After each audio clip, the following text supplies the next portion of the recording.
Gary Dodd, Present. David Jackson, Here. Sharon Paredes, Buddy Wallace, Here. Raymond Derby. Here. Okay, the next item on the agenda is approval of minutes. We have 3 sets of minutes. No. Is it 5 sets of minutes? 16, 16, 30, July 8, July 11, July 14.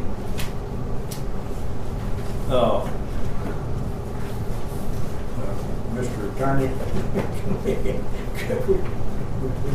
legal to approve all those in one motion, or we might take them at a time? I don't see why you couldn't batch all of those. And if you did want to divide them, I think you could probably batch the 16th and the 30th very simply because you're talking about regular ongoing business, and then the 8th, 11th, and 14th separately. I don't see where unless anyone has an objection. If someone doesn't have an objection, I'll make a motion to approve all 5 of those minutes. Second.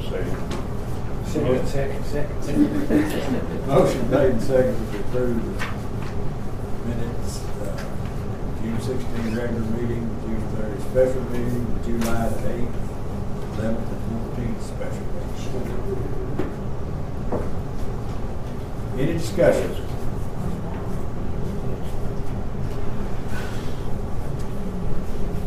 Any discussion? Call the roll.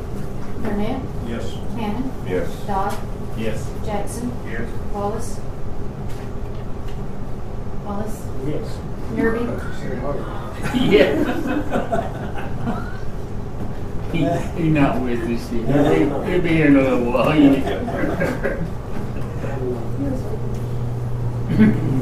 right, the next item on the agenda is approval of bills, including the bills since the package.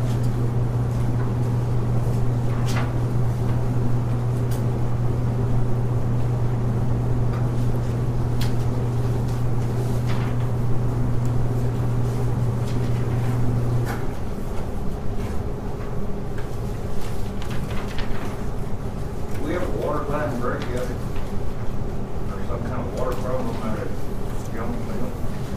the industrial park. Is that the one it shows? Well, that's the one that runs through Grinder. That's the one that runs through Grinder. So they do run quite a bit through that. Okay. It's always higher than the others. Plus, that's got the sewer on it too right there.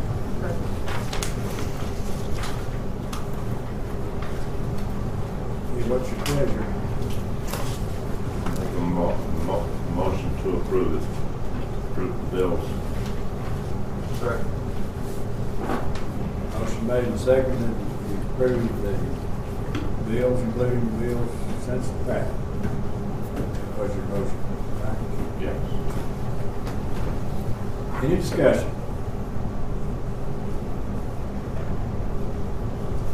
Any discussion? Call the roll. Burnett, Yes. Cannon, Yes. Dodd, Yes. Jackson, Yes. Wallace, Yes. Derby, Yes. Next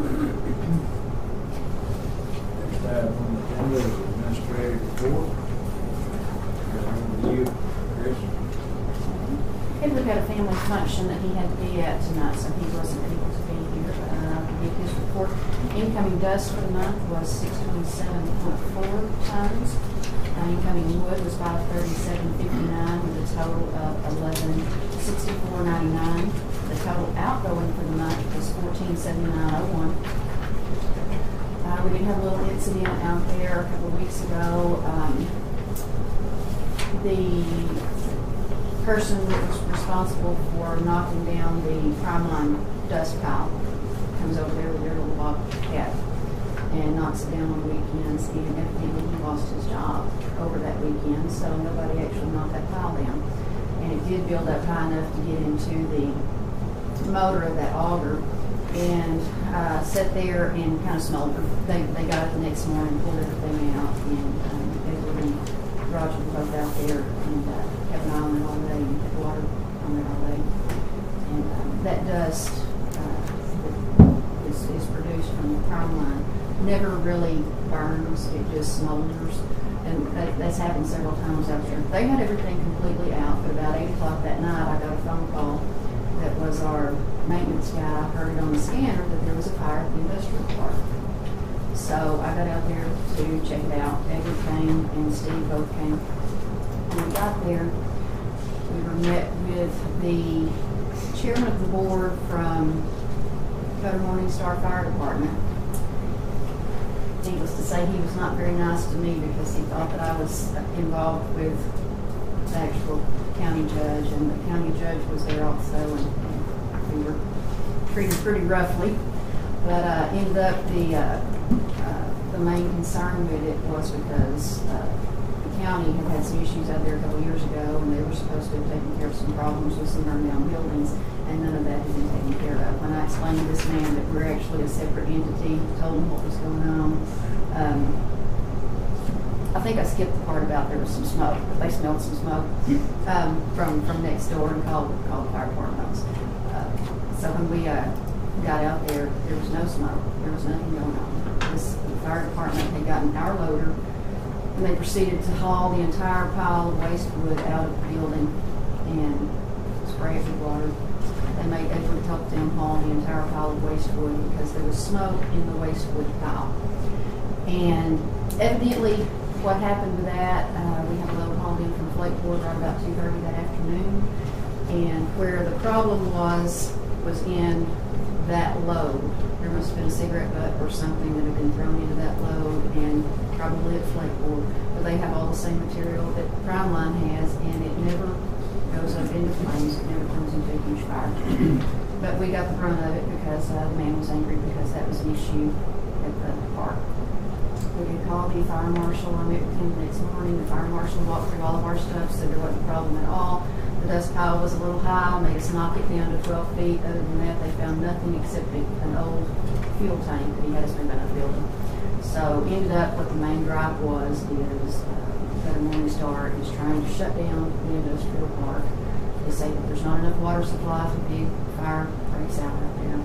So basically, what it all boils down to is we really didn't do anything bad. We didn't do anything wrong. We had taken care of a small issue that started that day, and that's not what the second issue ended up being. But they want to shut down the industrial park. So, do y'all have any questions? Who pays our fire dues? The county pays, they say it's $15,000 a year is what they pay Cutter Morningstar. And like I said, when the judge got there was no smoke, there were no flames, there was nothing. David Ratcliffe got there, I spoke to him about it, he said there was nothing, there was no flames, no smoke, anything pouring out of the building. The Primeline, the guy on that night, which was Monday night, he came over and to knock the pile down then because there was somebody at work, and he smelled it and noticed that there was some smoldering going on in the other pile. He was the one that actually made the call. Is that the same guy that's been with Cutter Morningstar for a good while? Yes, Nathan. Yeah. He wasn't the one there that night. There was a different guy there that night. He came back the next day with the fire. The last time I was on the phone court, we had done some, we had to pay a debt that had been left behind. We got it paid and worked out a deal with them. But we were trying to see about getting Magnet Code if they would be interested in taking it. I don't know, I guess undoubtedly. That's hard to do. I don't know if it's hard to do or not, but I think, right now, the judge is going to stay with these people through the end of, he told me yesterday, through the end of the year. And I'm fairly certain that everybody up there, including Ellie Hodgson and so are all in favor of just moving on out, actually getting closer service to Magneco versus Cutter Morningstar anyway. I don't know, you may be right, though, it may be hard to do, but it might not. You have to go through the state, and these things are. Well, he says there's a contract. Now, what do you mean by that? The quorum court signed the contract. Well, they can, if it's a contract, it may just be as easy as just unsigning it. They're set up in zones. Yeah. fire district. Yes. I understand there's a fire district, but they actually signed, what was the contract read like? The foreign courts wanted to set it up with them. Is it just as simple as them getting rid of the contract, not renewing it? Probably. That's what they're talking about doing. At that time, I think it was, we done had Right. an attorney to look at it. Oh, really? That's my recollection of Who's it. that? That's what I'm thinking. That's what the judge said the night of the day after I called him, that phone call, and I just said, hey, I don't keep my cell phone on me. He called the house and whatever that day was. I called him the next day, because to be truthful with you, I didn't even see it till the next morning. I got up, I turned my phone on, or actually I opened it up. I was getting ready to leave for work. So I said, well, I'll call him later in the day, which I did. And he said then, and he said yesterday, down the road at the reunion down there. So, they're just going to abide their time. David Ratcliffe would know more about that than me, how hard it would be to change, but I know when the fire department wants to go across the lines and get some of theirs and all, then they have to go through the state to do it. So we can get it approved by the state, and that's going to affect your 911 calls, because it's all zoned out for their stuff. Well, since the county's paying for a lot of 911, I figured they could call that out. Isn't that right? The county's paying for a lot of 911. The majority of them, I think, They're paying for it. I think the city pays. The sheriff's department pays.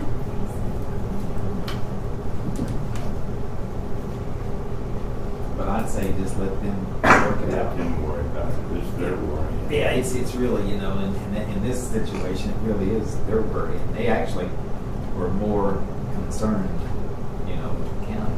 As long as the fire dues are paid, that's right. Well, we could always check, with the courthouse. I'm fairly certain they paid what I'm sure they are. What had happened. I've heard for the longest- Bill say they paid them this year for what it's worth. For the longest, there was no insurance out there, period, We had to pay it. Everybody that was out there had to pay their on own the bill. part. And The then bill they said- had the deal out there where, was it the Campbell guy, and his building burnt. They had all sorts of trucks out there, and then they sent the county a bill for like, I think it was like $30-something thousand, based on recollect. And then's when we ended up settling it for, Actually sued you too, didn't they? yeah, they sued us. And we ended up settling it for less and agreed to a membership at that time for, I don't believe I it was was over 15, I there. don't believe it was 15,000, no, but it may have been. I don't know what they agreed on. I just know they said that they were going to include everybody and the county was going to pay it. Right. One deal. I Because spoke they to were Judge a sticking couple it times, to and us. he's the one that told me 15,000. It was going up like He said for double three every year. years they had to pay And that gets to be quite a bit of money. Well, they were actually, not too long after I got on the board, they were requesting $15,000 or $20,000 from us alone. Of course, we didn't pay it, we tried to negotiate down, I think. I don't know, even David made some calls to them, it might have been got down to 10, but we still wouldn't, we didn't want to pay 10 either. That's when they decided to pay it all. Yeah, I think that's when the county picked up on all of it, if I remember right. High price dues. It is. Well, they think, well, I don't remember when you did all that. That's another subject for another day. Yes. Anything else on that? We discussed the Donaldson land and the office sale last month, and Ted and I discussed it today. The question that the board had asked on was whether to list those parcels with the realtor on.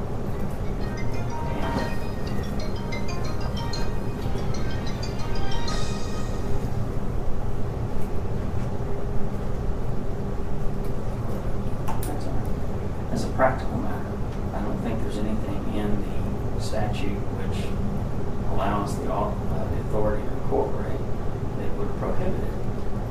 As you all know, we are bound by county purchasing law, and we follow that. And county purchasing law, strictly speaking, is silent on the issue of of sales of realty. As a practical matter, my understanding of the history of the board is that we usually follow along with whatever applicable law applies to the counties.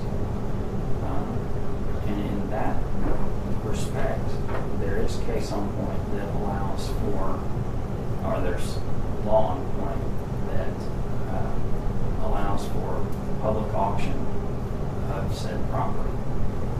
Or there's another peculiar statute that I think actually fits closer to us, reading that whenever a portion of county lands are dedicated for the benefit of any lawfully incorporated, quasi-public, non-profit, non-sectarian organization, including but not limited to medical clinics, that county real property may be sold to any buyer upon the approval of the county judge and 2/3 vote of the quorum court of the county, without the necessity of soliciting competitive bids. Now, with the acreage we have next to the water office down near Donaldson, they may want to buy under just outright to have the adjoining parcel. I don't know, but I think that in some respects, I like the idea of us following the county sales laws rather than try to list with the realtor. Partly because of the level of scrutiny that we have at the present time, partly because you guys know, I always feel more comfortable going with what the state statute lays out, even though I'll be the first to tell you I don't think that directly applies to solid waste authorities of this type. I think it is somewhat convenient for us. If we were to go the public auction route, I think I would like to have an appraisal of both properties so that we know on a really strong basis what the value of the parcel is, and see if we've got a highest responsible bidder or something like that. So I guess the short answer is I don't think anything prohibits us from listing the realtor. The longer answer is I would rather we did. But I think that's really to the discretion of the board. So you're saying public law says you're supposed to auction? Well, if the county had excess property, they would either auction, or if you had a I would almost think if the county had a closer relationship to an deal, maybe I don't know exactly how they fit, but possibly. Well, actually, I was thinking the library. Even though I don't know precisely all the ties that those entities have, but if they had some excess property, maybe an old county barn or something that they don't use anymore, they would have the opportunity to either do a public auction with competitive bids, or they could do a sale under that one particular section on a 2/3 vote of the government body, one quarter at this point. When you say competitive auction with public bids, is that a regular auction, or is that just soliciting bids or what? The statute's a little muddy on it, as you can imagine. A few years ago, it was revised to deal with internet advertising. So in some ways, it reads like soliciting bids, and in other places, it seems to be pretty clear that it started out as just being a public auction with some advertising requirements. So I think we're talking more auction territory, but like I said, the statute's a little muddy. If we had that, could we put a low price on it, or we won't bid on it? I don't see why we couldn't do a reserve bid. Yes. And probably when you do that, you're going to have to pay the auction company regardless. Yes, still have to pay. I guess, I don't know. It could be. I've never done a public auction like this, so I don't know what the rules are, or what they'll do for you. I guess somebody could call Stafford and just ask them real quick.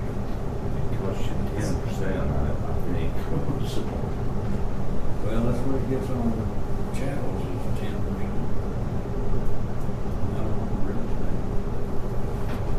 And I guess the elephant in the room is really, you know, for the acreage down here in Donaldson, and you've probably got an interested party there. We probably would be more than happy to purchase on this particular parcel. Best guess, you know, what's the market value, what will it appraise at, and then in reality, what it appraises at and what it will bring, could be very different. So we got a proposal from the assessor's office. Yes.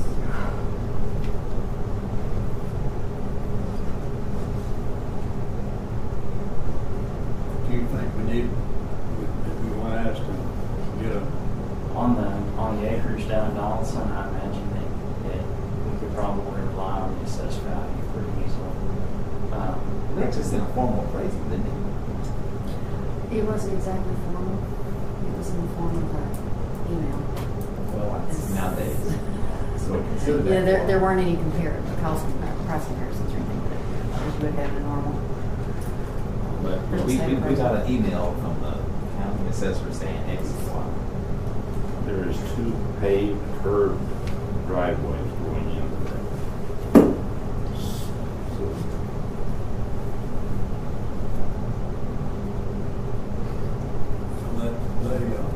Oh, are we selling, or would that potential party be another public party?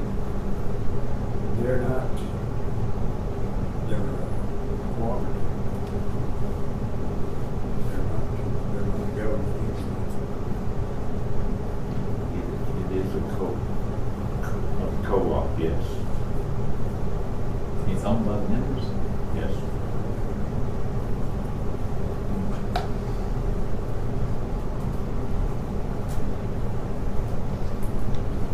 So are they organized under some sort of rural water Yeah. association law? Our James Lemons is their attorney for Little CPA, it's like, well, he goes more than he does us. And he rides herd on and does everything he can to make them comply with the requirements for their, I think they're non-profit. Okay. Anyway, he probably knows. Got the question about All I'm just trying to figure out is, you know, if they're somewhat quasi-public entity organized under some quasi-law here in Arkansas, and, you know, I guess I'd almost just want to, you know, we're not violating anything. It's not like it's a sweetheart deal. I guess none of us are on that board, are we?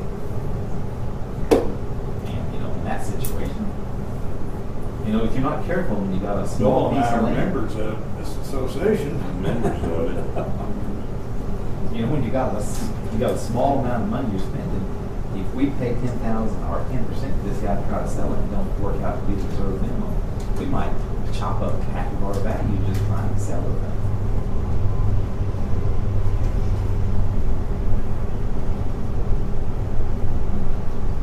And not to torment you all, but as you all are well aware, I would always rather have a more public sale than less, even with the statute limits. I'd rather have bids.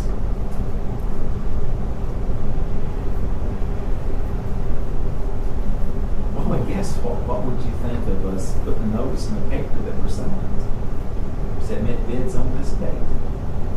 And let all comers come in. I think if we took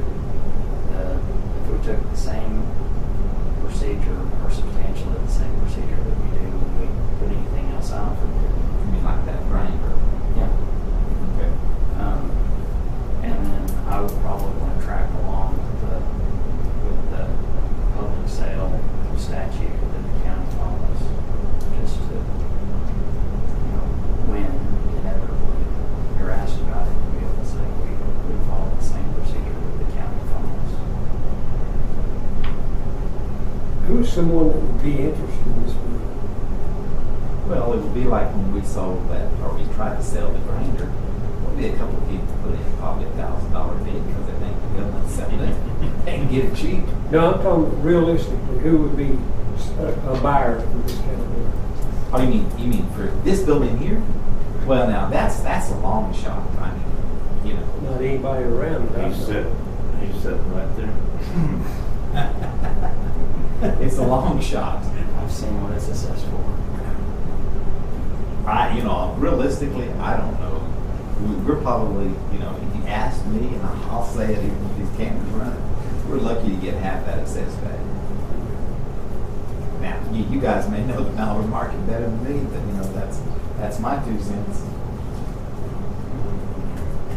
Now, if it was 8, 10 years ago before they were building that jail, we might have sold to the county with this whole block. But that's water long under the bridge, and I don't see that opportunity ever coming back. Not in the short haul. Okay. And just to give you an example, not how comparable it is, but the Historical Society paid just a little bit over $30,000 for that building out there. 30. 30? Yeah. Now the person may have given them a good deal, I don't know. But they did pay just a little bit of $30,000. Gosh, that's just a little small place. Well, no, it's two sort of storefronts, and it's about 3 rooms deep. So now how the square feet compares to here, I don't know. But it wouldn't surprise me. It might be about the same. Problem, it's a brick building. This is a little different building. This might be easier to heat and cool than that. I don't know. It's not That your one show. can have a lot of electrical and, What's that? that one can have a lot of electrical and plumbing work. This one's more.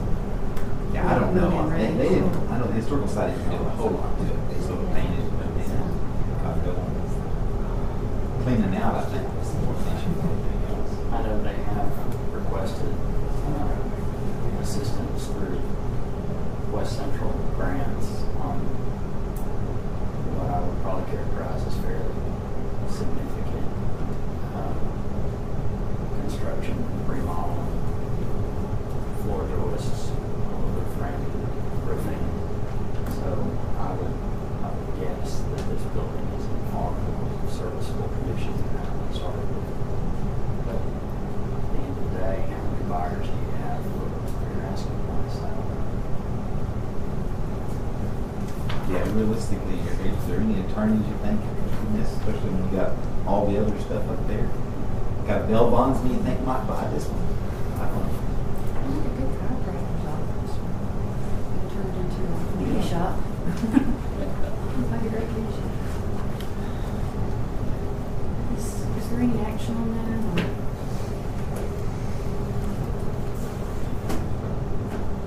Well, I guess the thing to do is, can we list this with the realtor bill?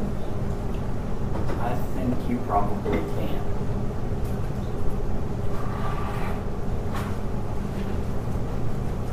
I would rather you didn't. It's gonna cost you as much as my share. I don't, really, my opinion is based not on cost as much as it is the level of scrutiny and other established procedures for sale of real estate by governmental entities. I'm very certain that you'll all be asked about it no matter which way you go. But requesting bids is always easier to justify that we've got a long-standing, the weight of Arkansas law favors that.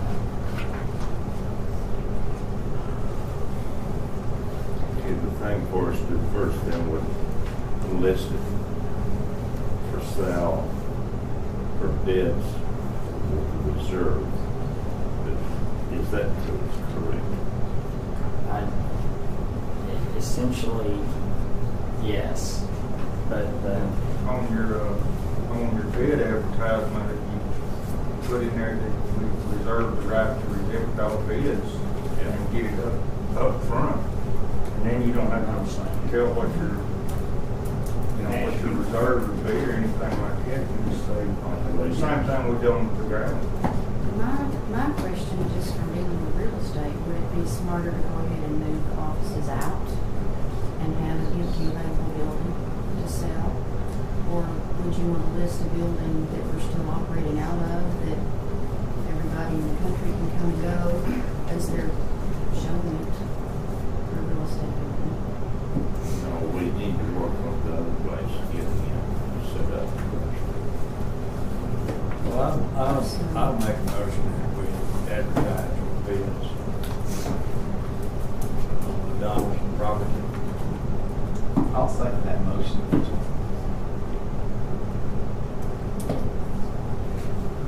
Reserve the right to reject. And I guess I would make one more additional thing, is just to put in the advertisement, the amount that the assessor said it's worth. And it's said just like that, you know, like Regan, Hot Spring County assessor said this property was worth X. Well, you won't find 2 acres on the side of Highway 7 in Bismarck that you can buy for anywhere close to $5,000 an acre. I mean, It would cost you that much for the driveways. yeah. Those Well, yeah, they two don't- nice curved yeah. driveways. Would the minimum reserve be $8,000? No, I just say it's minimum reserve. You don't have to tell them that. Or just we Reserve the right. reserve the right Reserve to? the right, yeah. Okay.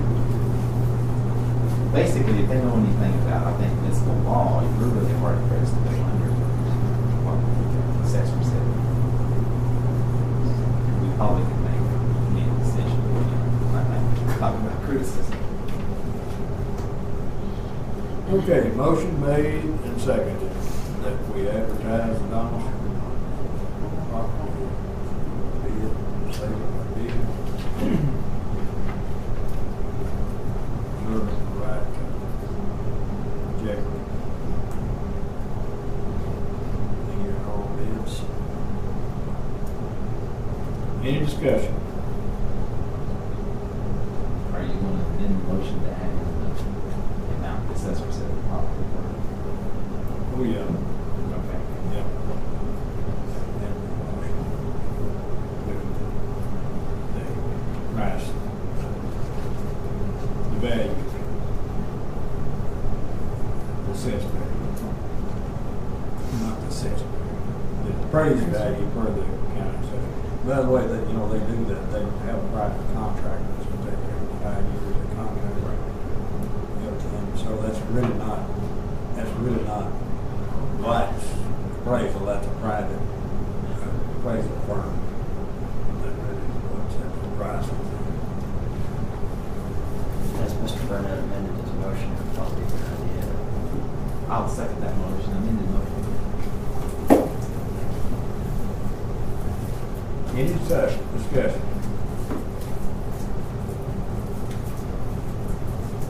Any discussion? Call the roll. Burnett, Yes. Cannon, Yes. Dodd, Yes. Jackson, Yes. Wallace, Kirby. Yes. Any more on the office or just one? The office, I would still suggest we think about going to work on the other place if we are going to try to get out of this and seeing what it would cost to get it shaped first. Are you going to put that in the motion, Paul? Yes, let's do that.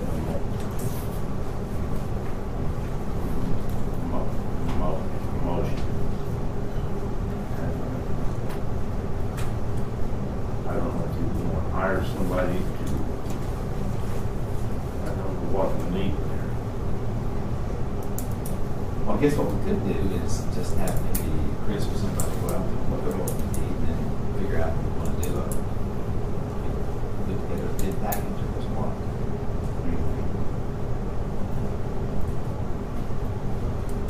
I guess I'll make a motion that maybe Chris next month come back and tell us what needs to be done out there. Or if you want to make that motion, Joel, you can. Okay, be fine. I'll second. Okay, and the motion is that we have Chris demolition is what we need to do to the former house building in order to move the office to that location. Any discussion?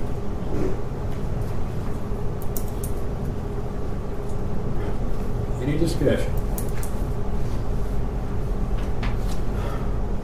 Call the roll, please. Burnett, Yes. Cannon, Yes. Dodd, Yes. Jackson, Yes. Wallace, Yes. Kirby. Yes. Who seconded that? You. Okay, sale of the old grinder.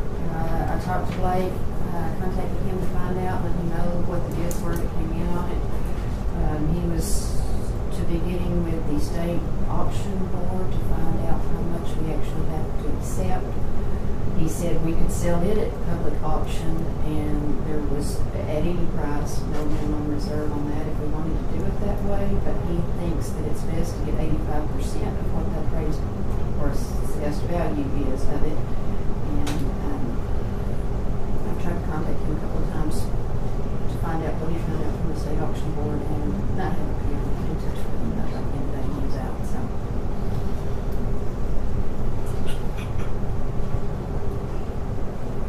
Auction it too. Does anybody show any interest in it? The two of the ones that bid before are interested in bidding again. The one that bid the 13,000 and the one at 22,000. Both are interested in bidding. If we can get a price on it. Chris don't up his bid on 6,000. 601. Yeah, you remember it was 602. What did that appraise for? 75,000. I asked him how he came up with that. He said he looked at some items on the internet, and that just seemed like a good price. And I did let him know that the piece of machinery has been on fire a couple of times, that it's in bad shape in some areas, and it's not. It does have some rust and quite a bit of We can rough usage. get half that out. Half of that is to go. It's not gaining. 22,000 sounded pretty cool. Like I said, I haven't been able to get back in touch with him to find out what he found out, if he wants to readjust his appraised value of it. So anything you want me to do from there, I'll keep trying to get in touch with him. I'll call him today. Let me ask you this, David. Could we put about this auction that happens out at the fairgrounds every so often? Could that qualify as a public auction? He told me yes, it does. I would think so. And if we undertook to advertise on our own initiative in conjunction with whatever Stafford does, I think that would be more than cooperative with the requirements of statute. So could we sell some of those other dogs that's out there too the same way? Quite possibly. We sold the trailer. We sold the trailer at that auction. Back a few years back. I don't see any. I know one time I went, maybe 4 or 5 years ago, there was a bunch of the Malvern police cars out there. Just now, just thinking about it, a bunch of different reasons. The problem I have with where we are with the grinder is I believe that value's inflated. Well, I agree. I just don't think I think it's a tough sell for us to have that value, even though I think that is erroneous. And for us to be taking about, a quarter of it. I think Blake needs to put his number into a more realistic assessment of the value of the equipment. And then at that point, put it out to where we're able to say, hey, the market forces are this, value is realistically this, we could get this, which is 75–80% of what it is. We took a grant. That's an easy thing for people to explain and to be accurate. But with that value sitting out there, it puts the authority in a position I'd rather they not be.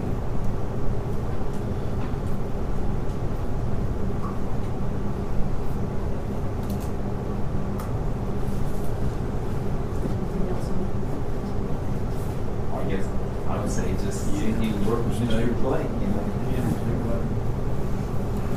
Work with them. Have you ever noticed that when sitting in the field just before you get to bed, across the old hospital? Yeah. I mean, old airport. Wonder what you're asking for it. It's pretty nice. And it It's just in really right good there. shape.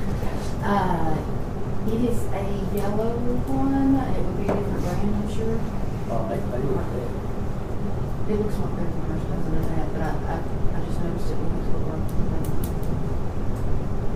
It looks to be in better shape. Okay. Uniforms. Universe is paid off, t-shirts are in, everybody's happy. That was a pretty good one, I believe. E-cycling at all stations. David will be setting the containers next Thursday. I've already sent in the information to ADQ.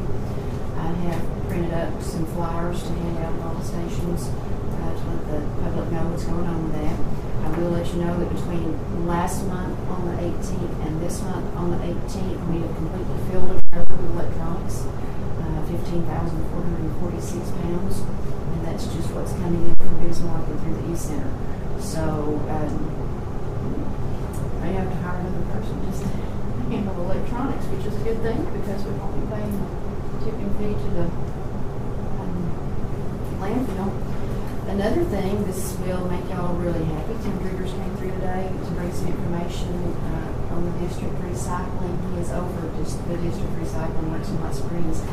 And he says that as far as electronic grant funding, there's $301,000 for our district, and $80,000 of that is set aside for Hot Spring County. It has to be spent by June the 1st of next year on any type of electronics recycling equipment, or I have to get with you more to find out exactly what it can be used for, but equipment, wages. I do have something over here that's got a little bit about it. It can be used for public information, to put out flyers and things like that. He said all we have to do on that is to get together, come up with a plan, and present it to the recycling committee in Hot Springs for them to approve. So Is that some of the tipping fees that they're giving back to the yeah. So he said it is right at $80,000 for us. We put together. David was mentioning that he's been doing recycling, and the pig that we use is in pretty bad shape. And it might be that we could use it for that. Might be that we could use it. I know Mr. Dodd's talked to me about getting some electronics trailers to put at the stations. He said it can be used for that as well, because I know some of the stations are going to start taking in way more than the 2 or 3 Gaylord containers that we'll be able to put there. So put your heads together and start thinking about what we might want to use that for, so we can get our money. He said if we don't use it, it goes back to ADQ. June by 2015. Yes, he said June the 1st of next year. That's when we have to use it. A satellite station. I know there's been a lot of issues with drainage and such. They have worked on Troy, and I think Jay has been working out there. They've used Bobcat, moved some stuff around to help fill in some of the drainage ditches. I do have Kenny Farber. He's supposed to be getting a sewer grab. He said he's having a hard time finding it. He can't get it all the time, so he's supposed to be getting it out there just as soon as he gets some. Sheldon Hadley has always been our inspector, and he did retire. He moved to Florida. He inspected us for the last time a couple weeks ago. And I know y'all all heard the talk about the plans to fix the problem of the staining issue where the leachate comes out of the trailers. That plan was supposed to be about a $250,000 project to put canopies and concrete padding and reroute the drainage where the trailers sit. I asked him to explain that to me, what the real problem was there, and what he told me was the only main problem that needs to be fixed is where the trailer that's being loaded backs up to the hole. There is nothing there to contain the water and put it into a drain. So when it's being rained on, that water, he said all it basically needs is some curving and a drain that runs to the sewer. I asked him about the plans for the canopy over that trailer. He said that's not necessary as long as you contain the water and it goes into a sewer system. You don't have to have a roof over that. And I asked him about the drawing for there was a drawing to build a canopy for 5 empty trailers. As the trailers are sitting on the lot, that's not necessary. If there's empty, there's nothing in there to cause a problem. And the satellite station itself is big enough to park an entire full trailer in. They do it during the winter all the time because the trailers freeze up. I said, would it be possible if we just have a full trailer that we can't haul overnight? Can we just put it inside the building? He said, there you go, exactly, that's what needs to be done because then there's a drain inside the building. So long story short, I asked him about the $250,000 to do the repairs. I said, so it could cost us maybe 20 to 30, and he kind of laughed. He said, I'm telling you, it's not going to be $250,000 to fix it. So in that plan was also the fuel tank. That's already there now. So I just want to let y'all know on that, think about it, and hopefully I've talked to Jay quite a bit. He's told me that he's looked at it and what needs to be done. I know David and I think all of y'all have been out there to check it out. And according to him, it's not going to be as big of a problem as we think. And Well, you want to, I think we're going to go ahead and get somebody put a curve around that thing? that's up to y'all. I think it's, Shouldn't from cost what that he much. said, the main problem is, I haven't physically seen it. I know Lynn can tell you more about it. I know, well, y'all all seen it, but where the trailer sits, supposedly the land goes this way, and when it rains, water runs out this way instead of going to a drain on either end. So, More or less, where it's parked when they load or put around, load it. If it was slanting downhill, fix it.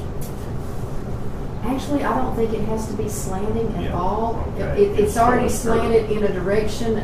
From what Jay told me, was on the end of the trailer where it hooks up to the truck. Am I correct on that? Yes, ma'am. Okay, on the end where it hooks up to the truck, that if you put one of those large, the grate type drains that goes all the way across, that all that will run to that grate type drain, and as long as it has some curving down the side of it, it will just direct it and run it directly to the drain, and then the drain needs to go to the sewer system.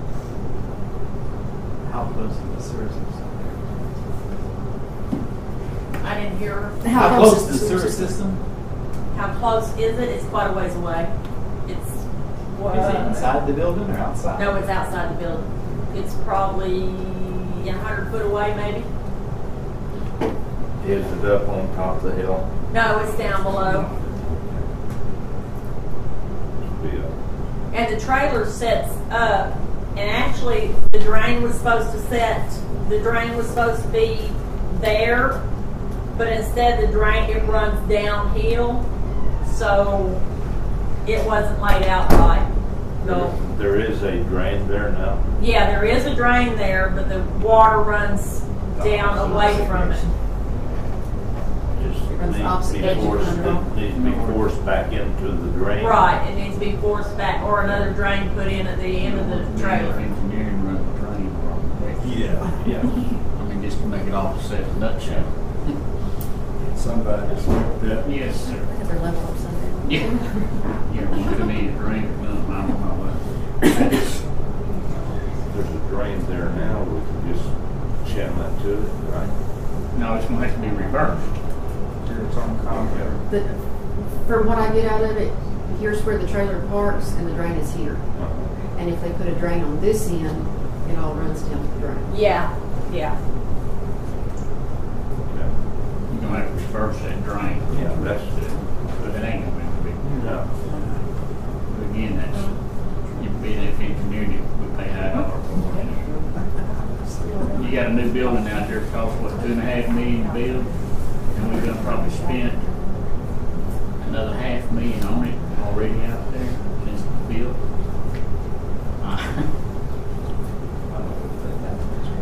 Bet you close to it. Bet you close to it, Jerry. This is in your fees, you know. Part of their fees was to design that new quick vacuum tank. You know? Hey, here's where I put it, that's the picture of what they Who- proposed. Here's the building, here's the two Who, entities. could we get to look at that drain, fix it? Were you here, the guy that did the workforce over at Harrison Construction, Youngsville? You know, that Harrison built that? Construction did part of that. I think they did all of that already. They That was- put the that was- drains and the curbs in and stuff? Yeah, that was right across the street. They did have to go back and redo part of it because the engineers didn't exactly get the proper area that has to be taken care of. If it's been 25,000, can't we just have them go up and take a look and see what it is a bid? If it's under 20, we don't have to take. Right. That's what we did out there. The contractor gave us price on it, well under. We We probably, already had him doing something out there. we probably got some in this county that would probably be interested in it too, Yeah. in that county. Hobbs Construction for one. Plumber. Kevin Baker out there. There's several people that I think around here. Well, would and be- I don't know that it's necessarily as much construction as it is plumbing. Of course, they would have to Well, dig it out, plumb it. Yeah. Of course, I guess the construction guy can put a drain in it. It's not- You think so? I know we get plumber work on the septic system. Oh, it's based on why this is a drain. Of course, we don't really know where it could look to drain. The person puts in septic system and installer, since they do all they run lines and everything most of the time. Yeah. Well, I don't know. Do we want to make a motion to authorize Chris so she can get somebody to come out there and give us Look, tell us what it costs. Take a look at it, Right. check it out. Do we need a motion? Can she just do it? I figure she can just do it. If I wants to make a motion, we can just tell her to authorize to go out and check around. Check around with some of these people like that.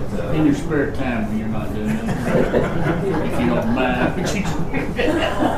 I'll give it my cleaning. Get right on it, huh? I'll give it my cleaning lady job. Call a couple of those, septic installers. They might, most time they have a backhoe. So look, And maybe you can call a plumber and see what they'll so do. we're right. Right, yeah. He's probably Yeah.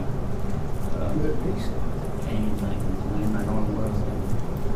Tommy Wright, thank you. His daughter was going to use the work for us. You know what, I believe I took him up there first, get his idea about it, because he's knows about what money, what you don't know? I know him well. Huh? Don't cheat on?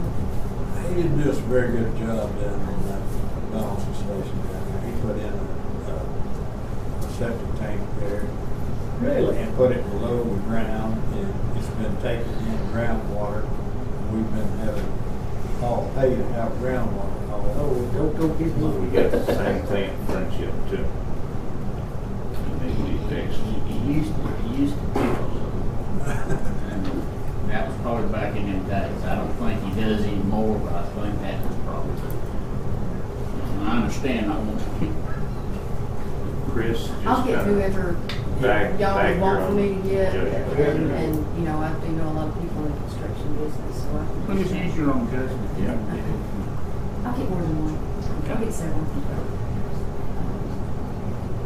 Was that in the form of a motion, or do you want me to just Just do that do and it. bring it back? Just Okay. do it.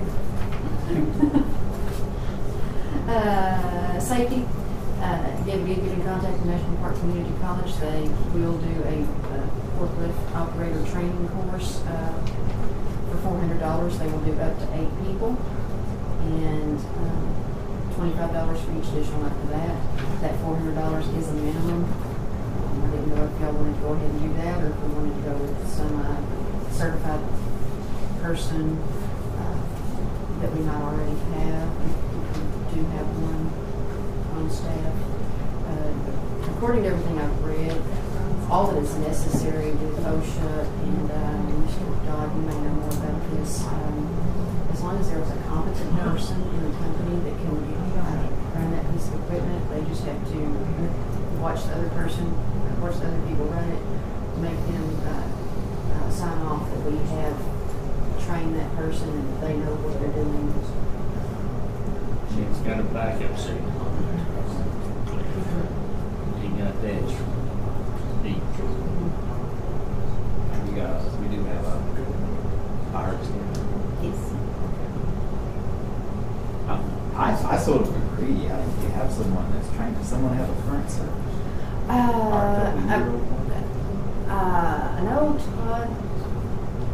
know Todd has one. David, do you have a current forklift certification? No, it's You've been a while. had one, I know.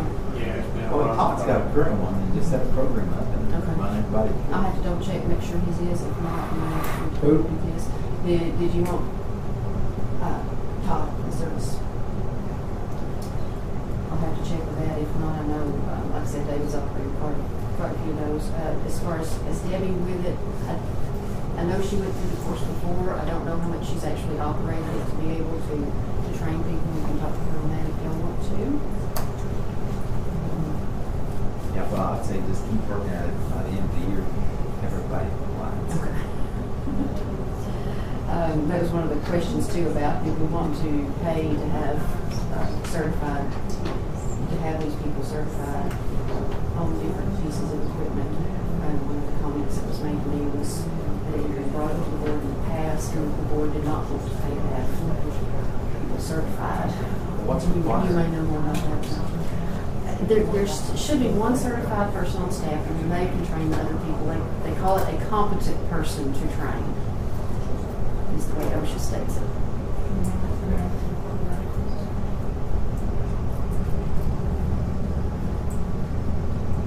Well, if that's the way you read the OSHA regulations, I'd say you gotta get someone certified. It's actually on pretty much every piece of equipment, pig and I know National Park will give different pieces of equipment too. Social Hill, I don't know if y'all are aware, but there has been a very bad drainage issue out there for years. And we probably need to take a look at that pretty quickly. The drain never drains, water just comes and goes constantly. It has one septic tank, but evidently it's compromised somehow. Where's this? Social Hill. It's very old. What day is social bill? What is this one right there? Monday, Wednesday, Friday, Saturday. That one needs a new compactor. I have to run those off. Needs That what? one needs a new compactor. I think with the new compactor it'd have a lot of it, but that one's one of the oldest compactors. That one is in Hill. So when they put in those metal plates, it messed up that drainage.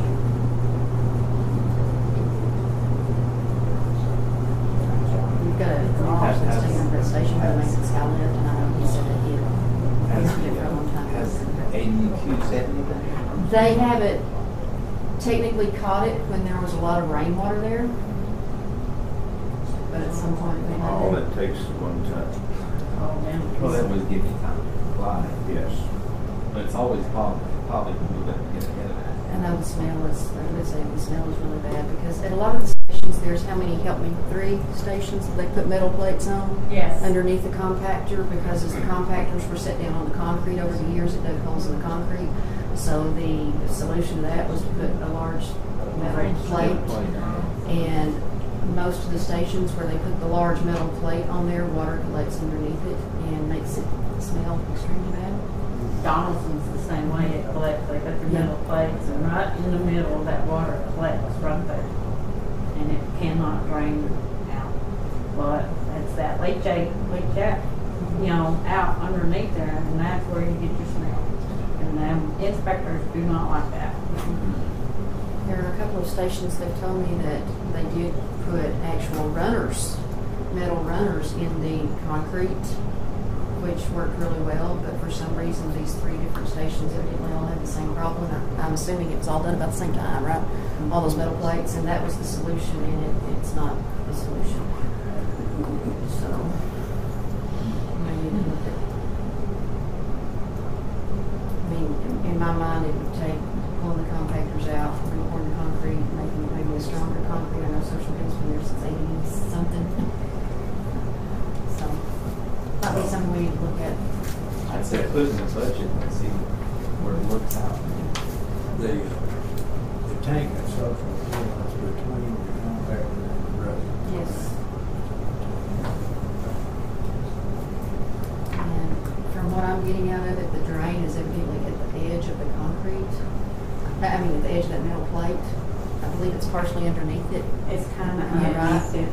It's partially underneath the metal plate, so it gets stopped up. They can't get it cleaned out. It constantly just backs up with the tank, and the tank, the water comes and goes to the ground.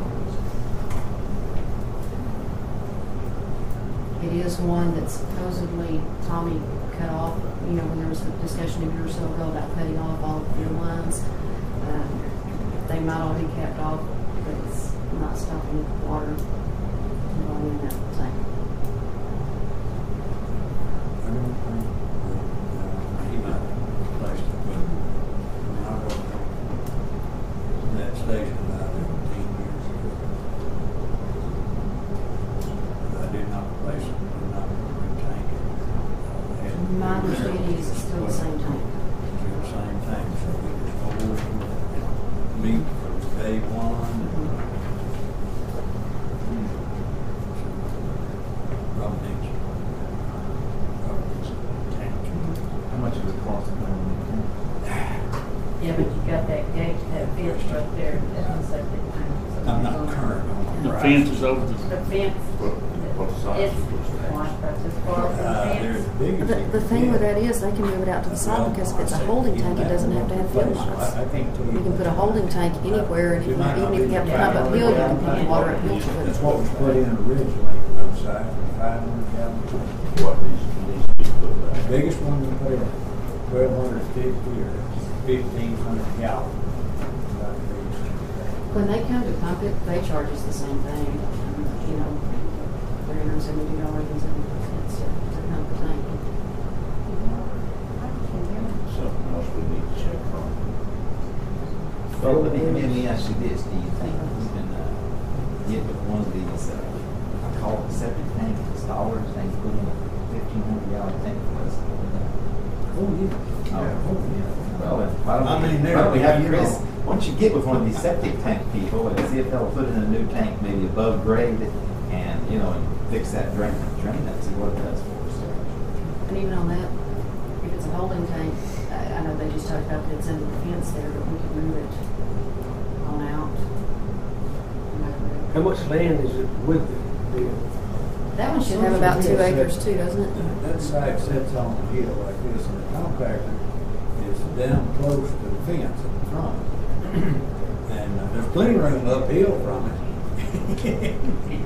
If you want to put in a pump tank and bump it uphill, you can put all kinds of storage over there. But you're really limited, you know, on the gravity field. You can't get probably. So the field lines are probably where the problem is. No, there's no. No, They've been cut loose. They didn't use field lines and. Oh, okay, good. They were all converted to pump tanks. 17, 18 years. The problem with that is all they did was cut off the field lines, but it's still the same old tanks. They didn't put a contained holding tank. We did it. Some of them did, but not that one. One seater, Donaldson.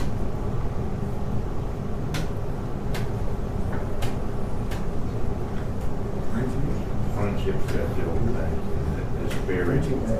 One of the Friendship or Candy, one of them has 2 tanks. It may have been changed, there might be 2 for Friendship, but the main one for the bathroom, when it rained, fills up, every time you have to fill up. Well, I guess I would say we ought to have Chris go out in the office, septic tank installers to see if they can, what they can do now.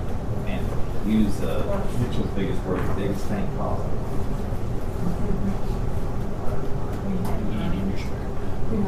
My son. Yeah. Motion on that or just do it? Hopefully it'll be under 20,000, so we don't have any bids. The trailers, when we spoke about it at the special meeting, there was a national date given for when you wanted the bids to go out or when you wanted the bids to come back. I did print up something. I don't know if y'all want to have a special meeting on the 4th. Is that good enough time? Is there a certain time frame that you want to put it out?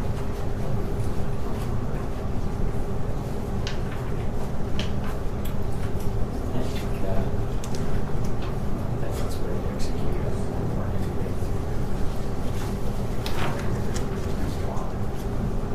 I didn't know if it would be for a certain number of days that this was out. It's actually 2 weeks from now.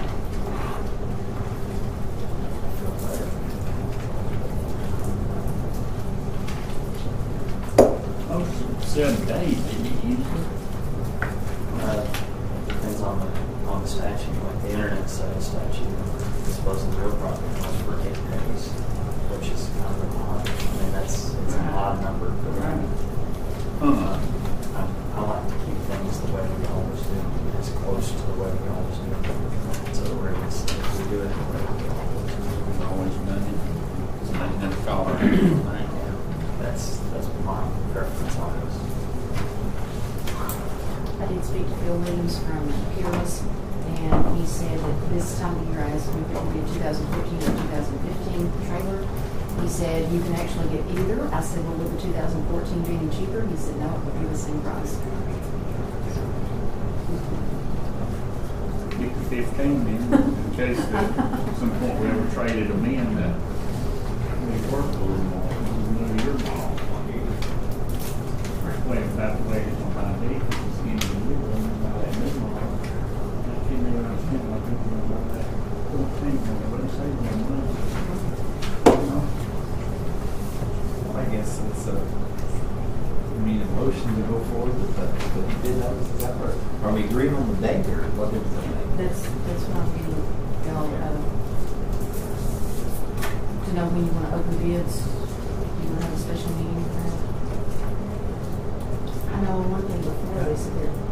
I guess given have to have that a special time, meeting because Tennessee's there. I got the time frames, That's what when the time we're going to need this thing, and when they're built. Hopefully they already have it built and not just shipped. He said 14 weeks, That's not. that we're looking at middle of November, and, I mean, that may run us kind of close. We've got a trailer that we can go over here for them anyway, and if we have to. The other one's right first. But that's, I mean, they're right there in my backyard, not roller work down to them. The iron works pretty well up, it's still a long way. To get it framed, it'll go faster. Yeah. Well, do we need to do a motion just saying that we want to do this at the next regular schedule meeting? You want to do the next scheduled meeting, or do you want to do a special meeting, or? I think this the 18th of August will work. Okay, will that give plenty of time? Like I said, he said it would be 14 weeks for it to come in. He said that's. That's 2 months. No, Let's see, November. that's About September, December. October, November. Yeah. I think, Yeah, I think it will. So no special meeting, just the next regular board meeting.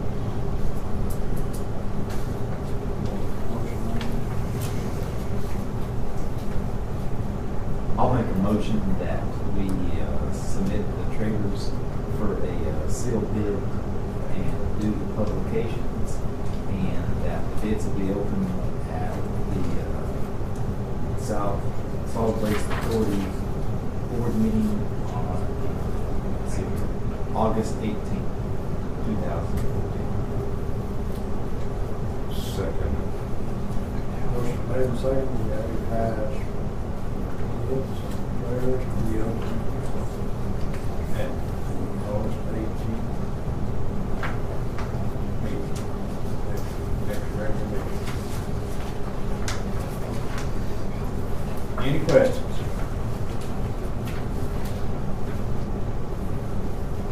Any questions? Call the roll, please. Burnett, Yes. Cannon, Yes. Dodd, Yes. Jackson, Yes. Wallace, Yes. Kirby. Yes.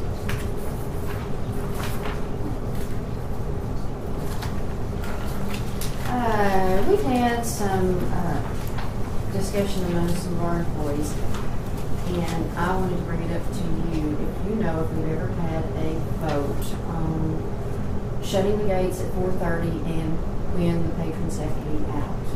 Do you know if there's anything in the minutes that was prior to those? I don't recall seeing anything in the minutes, but I distinctly recall it being discussed in a meeting and agreed to. And the 4:30, as I recall, it was agreed to that the gates would close at 4:30. Nobody in after 4:30. Allow the operators time to clean up. Okay. If they're already in the gates, are they allowed to continue to dump? That's another question. The gates, close the gates at 4:30 because they're in the gates. We're having trouble with trailer loads. I know at one time, I don't know if you was here, Mitchell. One time the board had voted the cutoff limit, that's when we was open that till 5. The cutoff limit for trailer load, 4:30. That way it gave us time to cut off. Now these trailer loads, like I had a problem last week at Donaldson with the trailer load coming in at 4:26. We're talking a 16, at least a 16-foot trailer that stacked piled high with garbage and pallets. Now, cutoff time when we was open to 5 was 4:30. So what do we do now? We usually tell them, we lock up at 4:30 and load everything you can by 4:30, and then we have to lock up. That's what we tell them. Load as much as you can by 4:30 so that we can clean up. I had a load come in Saturday. They were cleaning out the house. They came in at 4:20 with a 20-foot trailer, truck bed load, and a 10-foot trailer behind them with another truck bed load. I got out of there. I actually clocked out at 5:15, but I worked until 20 to 6 to clean up. You shouldn't do that. No. Yeah, but They we don't- told they we don't, they won't, We we can't- won't we get can't leave paid it. overtime, or we can't leave a mess on account of our inspectors. They come early in the morning sometimes when we get there.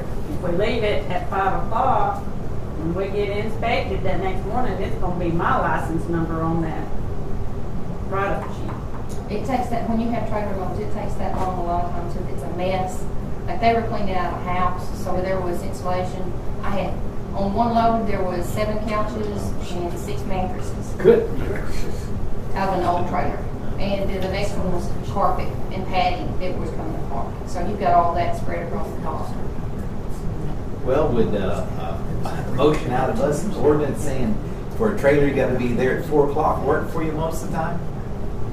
That would give you 30, yeah, that would be plenty of time to get everything cleaned up, you know. As Yeah. long as they're in there and get done, you know, Would they we get in need there to do before some 4 o'clock. signage changes The too? guy called on me because I didn't turn him away. Right. I just said, oh, no, I don't think you're gonna be able to get this loaded within 5 minutes. And he just sit there and I said, well, now you got 4 minutes. I said, back on up here, and he just went on. But he calls the office. I don't know if it was if you got the call or I was in here, Chris Chris got was the getting her call. license that day. And he Okay. was irate. So if But I it was let his, him it was in, his, I it would was his have. son that came and unloaded. It was his son driving the trailer, and he's the one who called. I would have been there. But I we- clocked out at 5, but I was there at 5:15. We just need Still wasn't something. clean, you can ask Ed, because he had to go in behind me Thursday and do some cleaning. We just need something when people come in to let them understand that that is our policy. That's our And policy. when the shutdown time is for them to come in with trailer loads and stuff. And we still try to take as much as we can even with that. If there's time, we do it anyway. We had let Well, them in at part of 4:30. part of the problem that I've run into with this is, when you ask one operator, they've been told one thing, when you ask another, they've been told another thing. I know some of them have told me, well, I was trained that if they're inside the gate, you lock them in, they can continue to dump, and then you leave at 5 o'clock. Angela had told me that at one time, if they're in the gate, they can go ahead and dump. You just let them know that you clock out and leave at 5 o'clock. And two, like that, it's been said before. But then you they have got to be out of Joe the over gate. here wanting in. Yeah, that they have to be out of the When the gate gates before shut. 5. So it's, you know, it's hard to tell people What an do you exact think? You answer. think if we shut We, the want- we gates just at want to 4 service the o'clock, people the best that we can. What kind of It problem would make a would lot of that people cause? angry. That would make a lot of people angry. Oh, I just have to get around quicker. He 4 said o'clock. if we shut the gates at 4 o'clock. No, not shut the Yeah. gates at 4 Yeah. o'clock. Cut them off at the Yeah. trailer loads. Just the trailer loads, not the Not house. shut the gates at 4 o'clock. No. The big trailer loads. That's one of is the what things, we you know, like I said, I've been in the It's a service trailer industry Okay. for years, and I've worked in restaurants where the doors lock at 10 o'clock, but if you've got people in there eating, they can stay as long as they want to until they pay the bill. These people that bring it like that, are they regular? And I don't know about those. At my station, yeah, and they'll say, well, you ain't told me this before. It's up on our sign, we post at 4:30. Signs, signs work good out there too, dump signs. I know I was on one for a while. Yeah. You have to have something to show them, or, you know, I mean, like I say, that guy called on me, or his father did. I walked out at 5, but I I've heard was about back it. at 10. I don't have any problem saying a trailer load's gotta be there at 4, and we may even put up signs that say that. That's what I'm thinking. Would that work for y'all? It helped us a whole lot. Because, you know, in the end, we can even say when we do the motion here, the one reason we're doing that's based on overtime. Exactly. And one thing too, that I mean, you. And I don't are mind paying you overtime going if you gotta do it to clean up. Don't get me Me- wrong, me- but that shouldn't be the norm. Well, 5:15 Well, was when and- I got a chance to go clock out. This was just an unusually busy day at my station because Well, and that's the And thing it don't too. I mean, happen that how? often. And that's what I'm saying. How does it happen all the time, or does it happen Well, once a regular week, basis. or? It's It's a pretty regular regular, basis. you know. But it And doesn't now happen all the These time. Easier stations, I don't know, you can ask Lynn. There are lots of I'm times. sure Yeah. it's pretty bad. There are a lot of times I clock out at 5 o'clock and then I clean after that. Because I just hadn't had time to do it. And my station's not that busy, but it's the Mine's weekends not where either. spring cleanups. Right now, we've got a couple of people cleaning out houses and stuff that are moving. So you get that load, the trailer loads. Springtime's good. Well, the thing is, they have somebody pulling in a dump trailer, and they can dump it in 5 minutes, or you have somebody pulling. Are you going to want to differentiate? Are you going to want to say every trailer over 10 foot can't dump? Or are you going to want to say, you know? I say Be out the no gate trailer by 5. loads after 4 o'clock, is what I say. Leave it at that. Because if you cut it at 10 foot, they're gonna say, well, this is only 11 or it's 12, and just keep riding it. I'd say This any is trailer, seven. any trailer after 4 o'clock, you're not in the gates. That's I'll make that form of a motion. Go right ahead. Okay, motion made, seconded, that I'll second it. we, Oh, yeah, okay. I didn't hear you. So, motion made, seconded, that we restrict, how would you put that? Not allow trailers after 4 o'clock at the transfer station. Let me ask this: do we want to put out notice first and make that as of a certain date?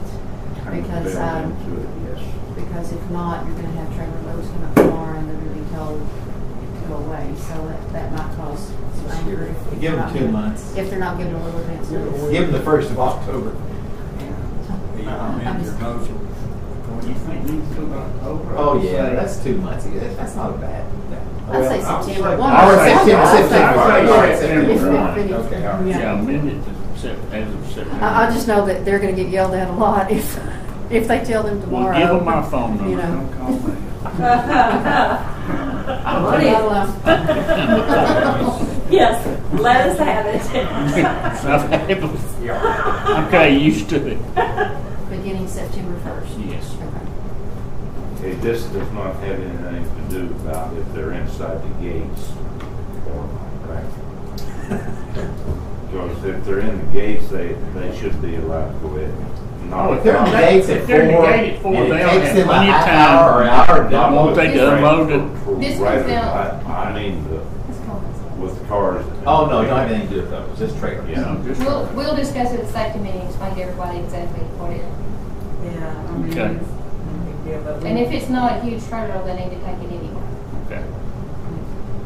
So put your- Oh, no, Gray area? no. No, we can't have gray area. No trailers. No No trailers. trailers. It's either yes or No no. trailers None after at all. 4. That's what Okay. you said, no Period. trailers at all. Okay.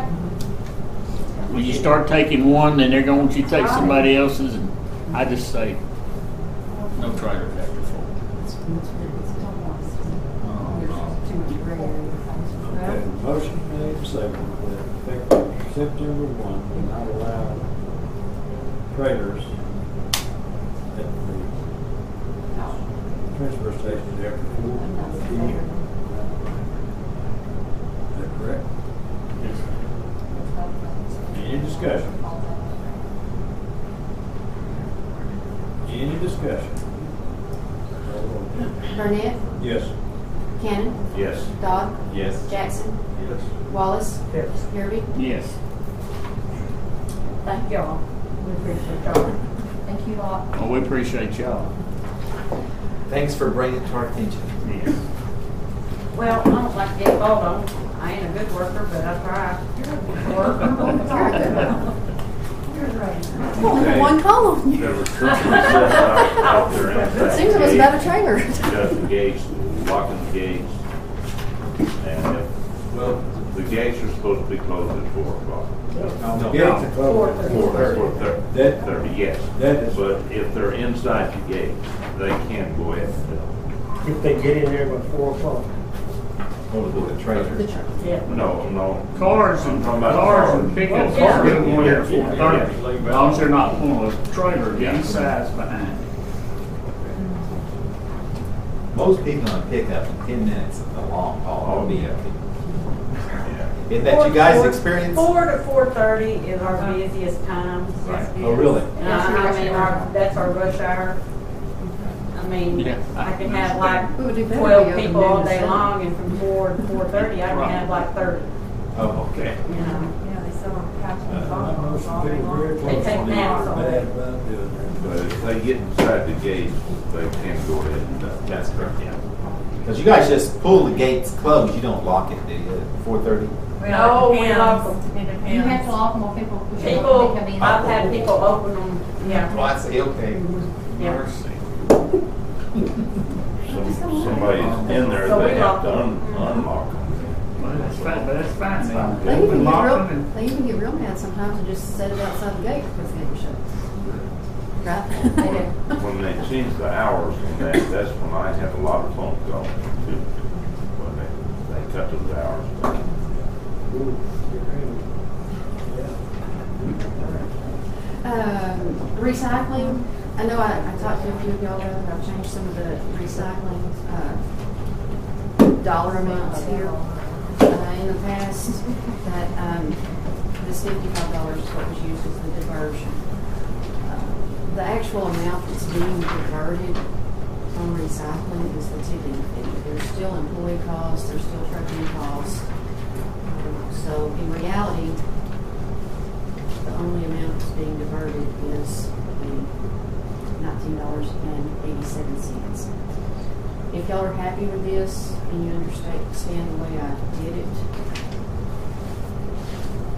I'm here. It's more of an actual, it's more of an actual number, and yeah.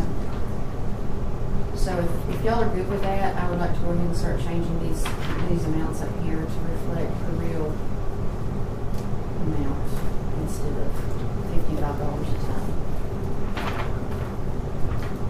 Well, I agree that 55 is high, but one costing methodology would say that there is some trade there between carrying it down there, what we cost, versus doing the other stuff. And that's probably going to be the debate this Yeah. board going to be talking about till cows come home. But I don't know. I think 55 is high, but I think just the 19 is low. Well, my thought on that is everything that we have, you're still paying an employee to handle it, and you're paying a truck to truck it somewhere at some point. You know, cardboard, we're paying a cardboard and a person to go around and pick it up. So you can't necessarily knock out their wages and the trucking thing. And I don't know what the real number would be. I just know that one thing you do save for sure is the tipping fee. Even with batteries and stuff, you know, Steve goes around and picks up batteries and pulls those to TRG. It's not as big of an amount there trucking cost wise as it is. But on the batteries, we're absolutely prohibited from taking those to the landfill. I think you either recycle those or you just don't take them. Not knowing. Most everything else. I guess if you want to, the electronics could come out too. I guess if you want to put down a diversion number and say this, you know, put an asterisk by it and say this only includes the tipping fee, and I don't know, there may be other added cost savings. You can do that as long as you put an asterisk there. Well, in reality, there's always I mean, going what to we're be doing is more of a savings. We're going to extremes. I never agree Yeah. with the 55. Yeah. And I knew 19 is the absolute floor, but you know, we should always, I guess, tell people, if anybody else reads this, that, you know, 19, and I do say that 19 is the absolute floor. If that is per ton, Yes. that's what that is. That's why on the aluminum cans and batteries, they're by the pound. We sell those by the pound. So that's why it's 3 cents on the 3 cents. And I guess you never have seen anything that justifies a 55. I was told who came up with that number and why it was put there. And who came up with it? Would you care to repeat it? I believe Mr. Smith came up Okay. All right. with that. But, you know, when the engineers came up with actual cost for the tonnage to the landfill, they came up with about 35 to 38, and I know it was opted to go with $40 a ton was actual cost to take things to the landfill. And that does include employee cost and such. That's all I have on that. If you want to see anything different. The cardboard at 105, metals at 140 right now, but newspaper did go up a little. I don't have any district or any key numbers. Top one.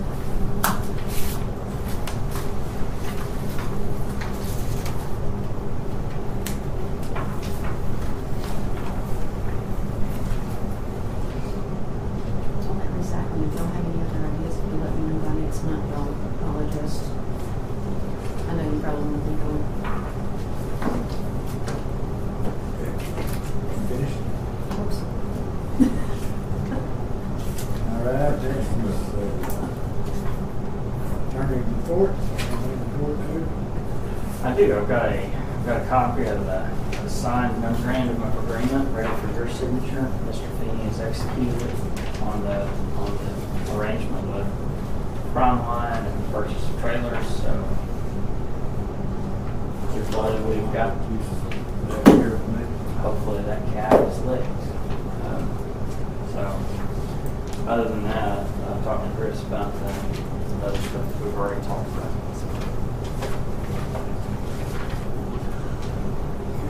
Now, I guess one thing I guess the agreement did delete the paragraph 1 and 2 about the ratification appropriations. It did not. It did not. The last edits that the board directed were 3 trailers instead of 5, and the removal of exclusively. And that was done, and Prime Line has executed that with those edits in mind. Well, I guess actually 8's not really required.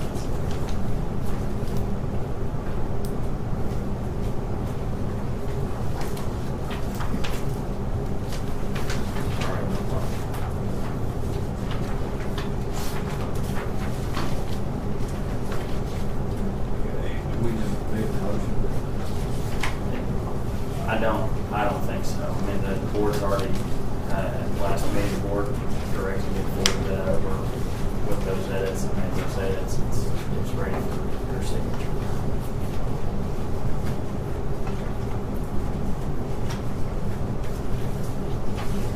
Anybody has any objections to this time? Speak up. Well, we talked at the last meeting, but you said initially there was no need for ratification. Well, that's my recollection too, but I don't know. I just wait for things to be read anyway. It just says subject to ratification. Yeah, I guess go ahead and sign it. I don't. Well, that's what the notary signed there. Doesn't that mean that they have to, we have to get it approved by them? Ask David. That was a provision that was placed in there, contrary I to was my the one advice.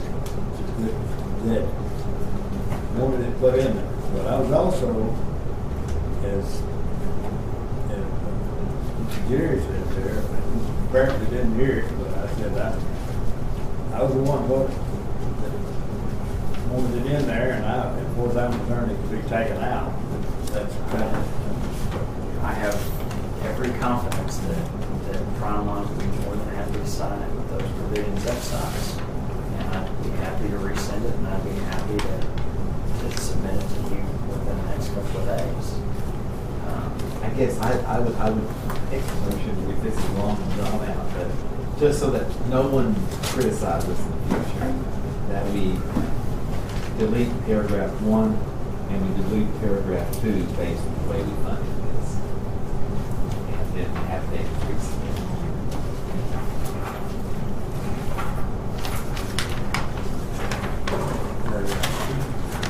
Paragraph 1 and 8. Yeah.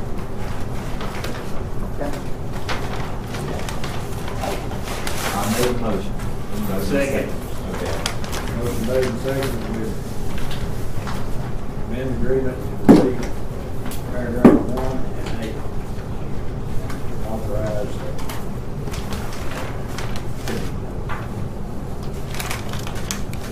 Any questions? Any questions? Call roll, please. Burnett, Yes. Cannon, Yes. Dodd, Yes. Jackson, Yes. Wallace. Yes. Irby. Yes. I'll have it in the mail tomorrow.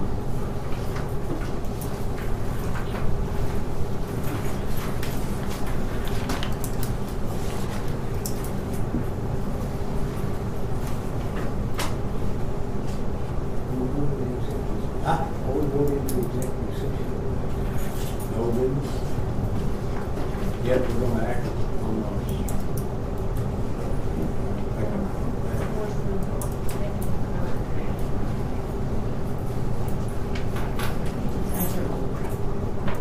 No business.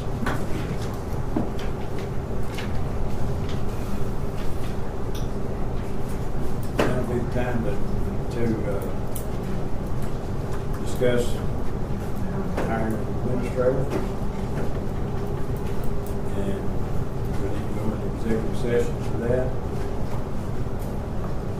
Move to go into executive session? Second. Motion made, second, to go into executive session, to discuss hiring an administrator.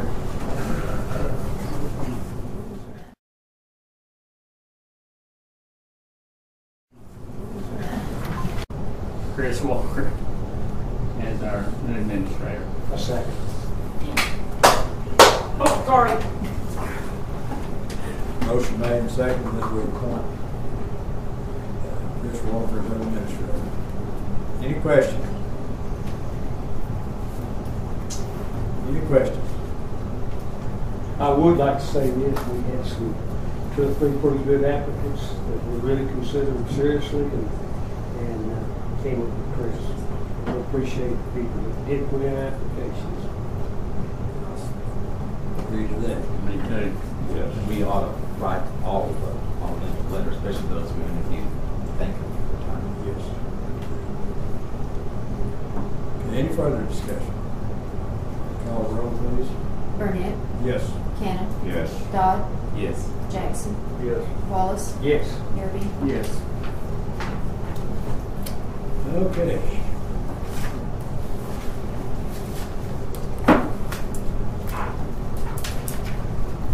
Let's see, any other old business that we need to attend to? I don't know if it's old or new, but I do want to spend just a minute and look over these, the numbers that we've got in so far. What do you think it is? This right here? Those are nice numbers. Yeah.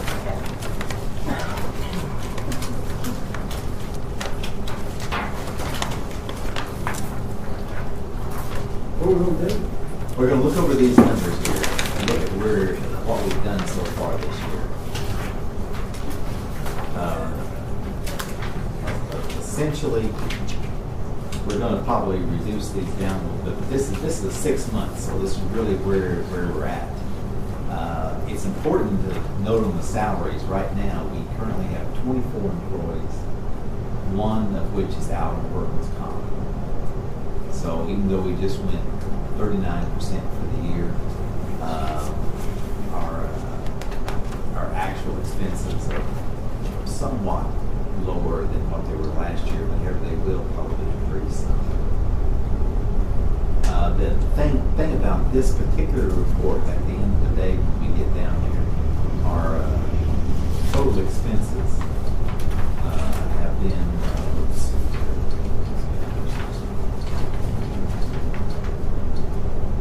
well, actually, it's been $1,044 so far for the 6 months.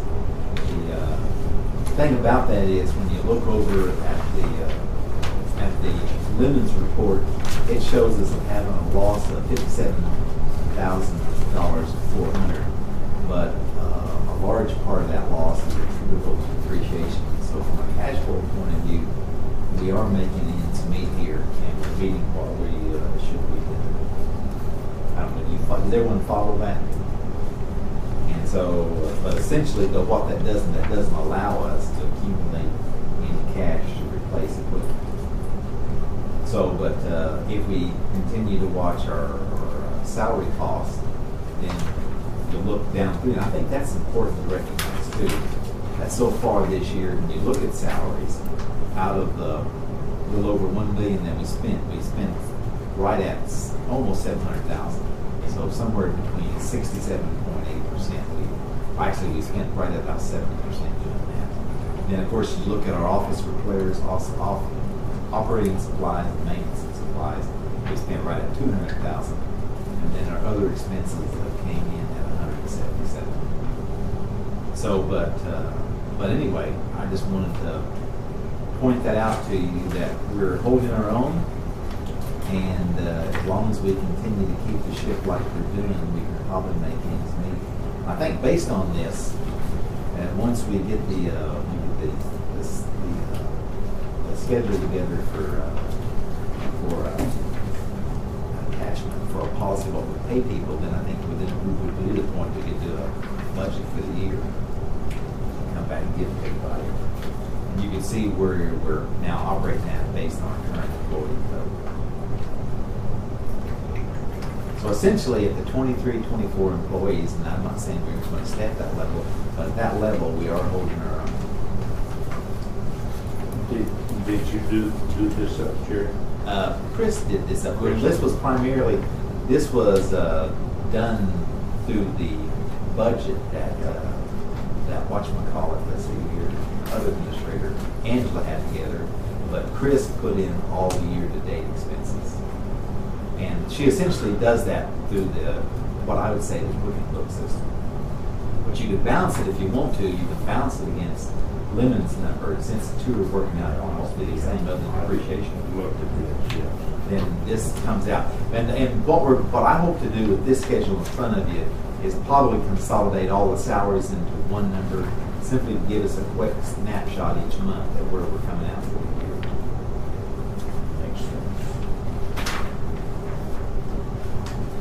So you're saying we're coming out for good, but No, we're holding our own. I wouldn't say good. What I'm saying, based on, we have 24 employees, but all we're paying for Mr. Fitzhugh is just his medical. So essentially we have 23. So based on 23 employees, we're making ends meet. But the main reason we're doing that is that we're not covering our depreciation. But you don't have to cover depreciation and still have positive cash flow. You follow what I'm saying, buddy? But you know, so we're holding our own. I don't know if Chris has got another view of that, but To me, that's if there's anything we can do to increase recycling revenue. right. Yes. But however, the other key to it too is, and I did want to go back and point that out to you, is the reason we're holding our own is that we have had, well, if you look at the year to date, essentially we've had 883,000 come in through the sales tax.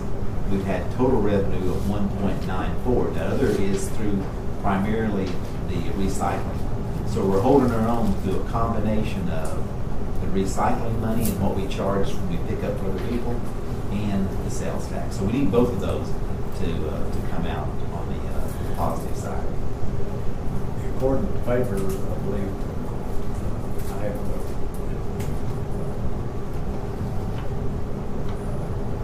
stuff that Donaldson gets from the Secretary of State's office. According to the paper, tax collections are up.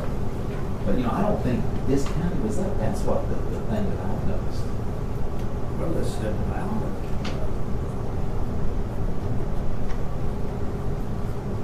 And then to be truthful with you, I don't really have numbers from prior. I have the gross number from prior years, but even like this past month, we just got in. I think it was either 154 or 156, which is one of the lower months. But that could be because we didn't have 5, Sundays, or 5 weekends. So I suspect based on this, although like this particular month we had 154, and based on we'll have in probably next month, based on the report from the Treasury report, we're going to have the same balance, 154. So with recycling, we're holding our own and we're not going in the hole. And I think as Chris would tell you, so far she hadn't even transferred the whole 54 that Mr. Lemon said for down because of depreciation. How much have you transferred over? 30,000. Okay. So I guess the biggest thing we got to do is my message is we just got to watch where we're at. And if we do that, I think we can continue with our current services as long as our recycling holds in there. And on the other hand, if Mitchell is right and the sales tax goes up, that'll give us relief there too. But so far, it did not go up for this last month. I believe where did that number? I think it was 154. We're actually $4 less than last month. Was $4 less? Okay. 154.071. All right. I couldn't find the sheet. So I guess what I'm saying is I believe we're sustainable when we use the recycling. We just can't go out and hire 3 or 4 people. That's it. Anyone else have any questions or comments or thoughts? Thanks for the time. And with this, now I guess the last question is, do you want between Chris and I to do a wage, I guess you call it a schedule, and then we'll use that wage schedule to price this out. And what I have in mind is something I know that Mitchell's really familiar with, is that the federal government that has sort of a step system. My proposal is to do it for the first 5 years that a person is here. So I have in mind when I'm talking about Mitchell.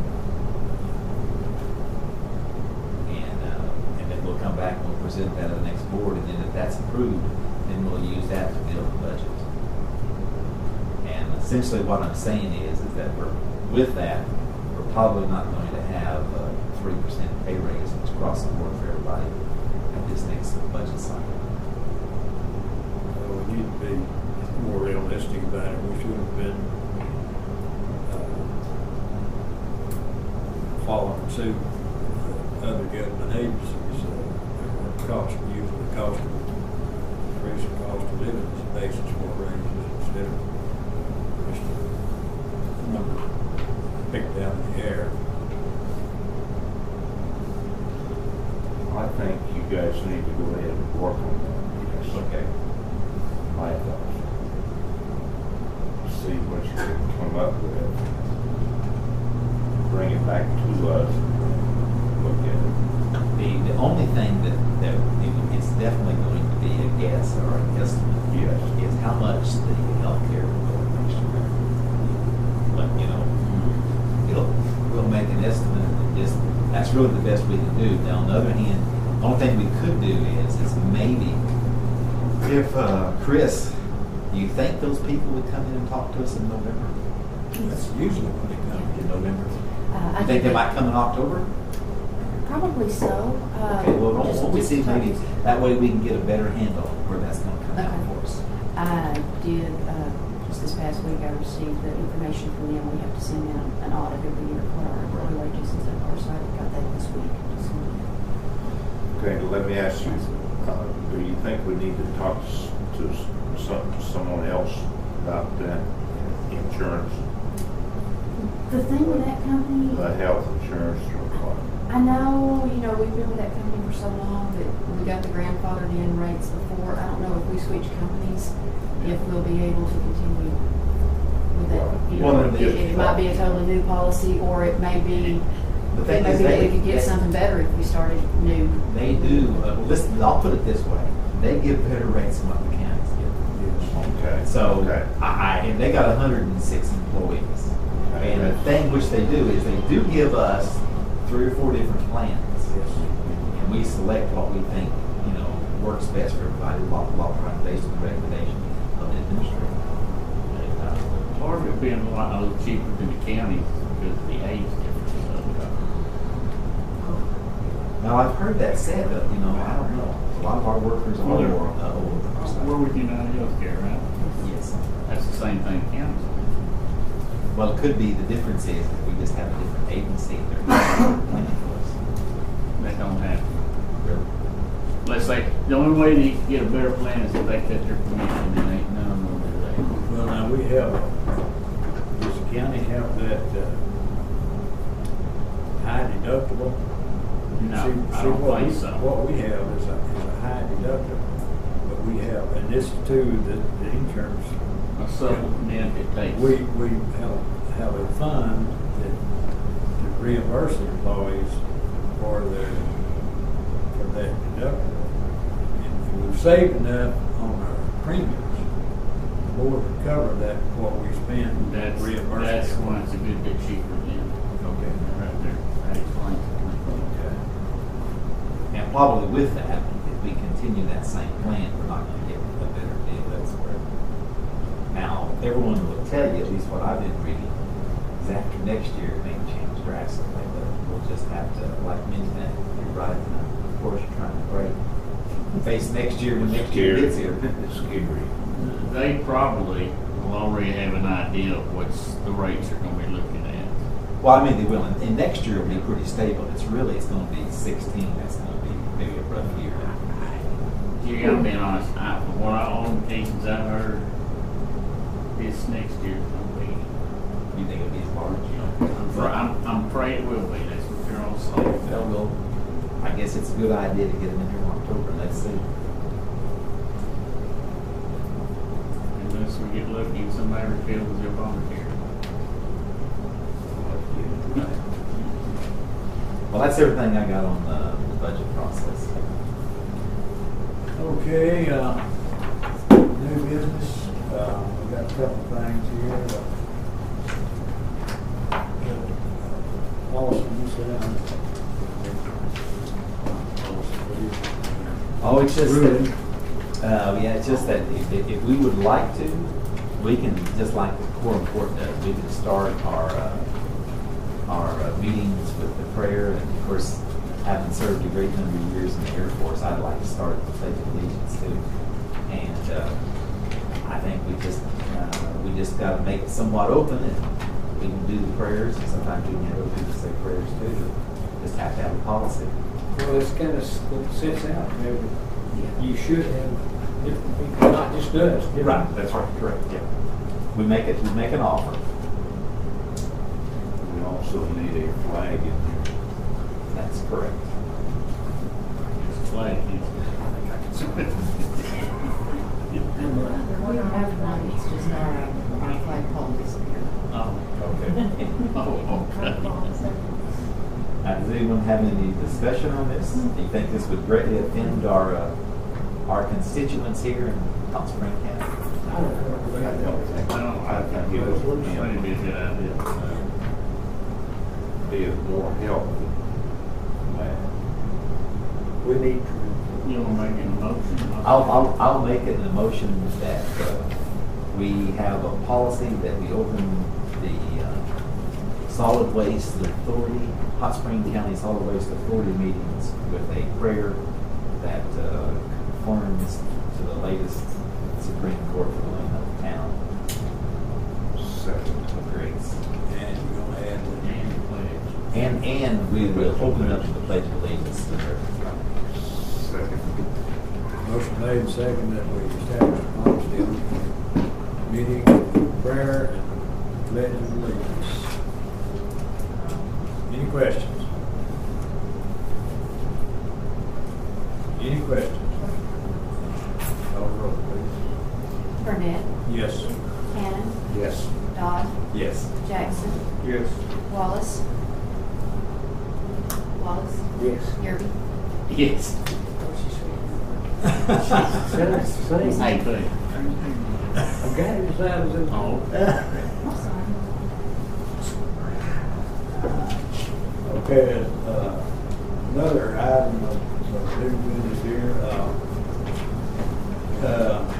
I remember it's bad for this, but we did have to mention this too. You came in to sign checks Yeah, last okay. time. Somebody, I brought it up. you brought it, okay, Yeah. yeah, all right.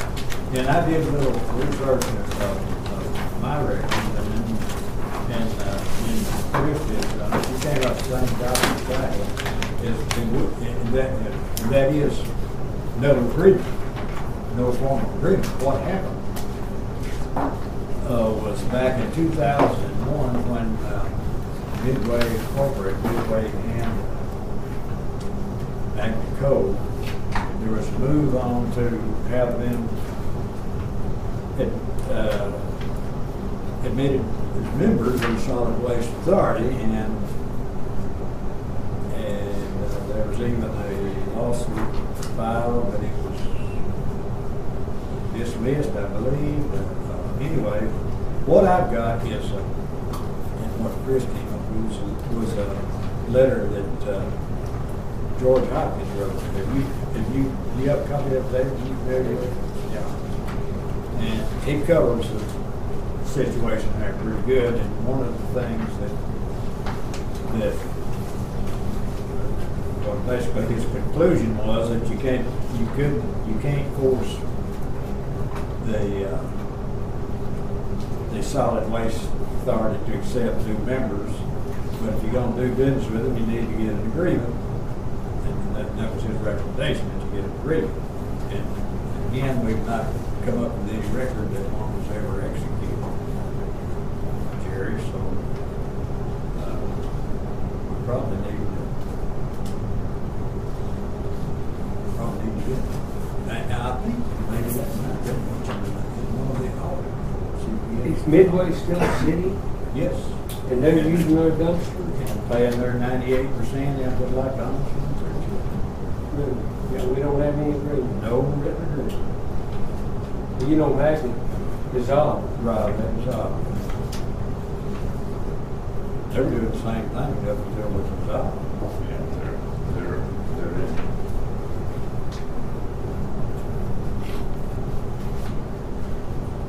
Well, does that mean we have to let someone from Midway on the board? No. I guess all we really do is we just, I think as a corporate body, we could have an agreement with them that says we recognize that, since, let's say 2001, they have sales tax, they give us recognition of that. We make an agreement as a board might you put a caveat in, this is not, we're not making this for the, the county, that will continue to accept what you've sent to us all these years, and your residents can use our transfer stations. What do you think, Counselor? I think I'd probably say we're gonna formalize what we've already been doing. Okay, sure. And I'd probably just do it that way. Even though it's essentially the same thing. Continue or something.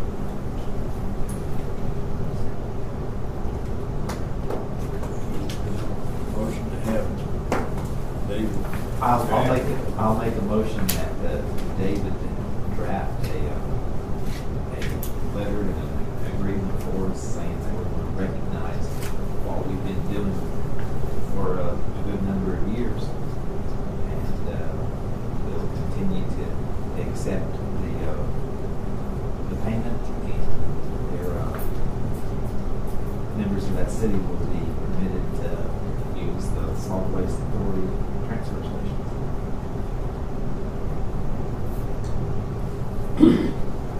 Let's see. Motion made, seconded, we have David, we have to approve it. So we can go ahead. Continue providing services. Yeah. And providing. Any questions?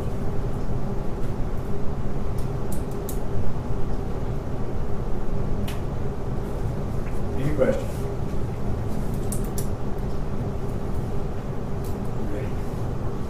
Burnett, Yes. Cannon, Yes. Dodd, Yes. Jackson, Yes. Wallace, Yes. Gurley, Yes. Okay. Public comments.